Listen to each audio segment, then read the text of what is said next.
அவனை கேஜிஎஃப் அனுப்புனது கருடனை கொல்றதுக்கு, ஆனா அவன் போனது கேஜிஎஃப் ஆள்றதுக்கு. அதுக்கு முதல்ல கருடனை கொல்லணும், காட்ஸ் கிட்ட இருந்து தப்பிக்கணும், எல்லாத்த விட முக்கியமா ஜனங்களை தன் பக்கம் இழுக்கும்.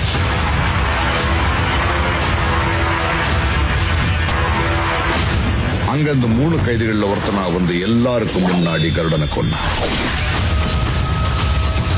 வானரம் காட்ஸ் துப்பாக்கியை பிடிச்சு நின்னப்போ அது வரைக்கும் தலை தூக்க பயந்துட்டு இருந்த ஜனங்க ராக்கி மேல நிக்கிறத பார்த்ததும் காட்ஸுங்க தலைகளை மிதிச்சு முன்னேறினாங்க.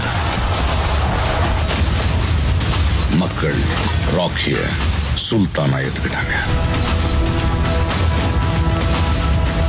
நீங்க சொன்ன மாதிரி இந்த போட்டியில ஜெயிச்சு ஒரு கேங்ஸ்டர் இல்ல சார், ஒத்தையா வந்து புகுந்து அடிச்ச மான்ஸ்டர்.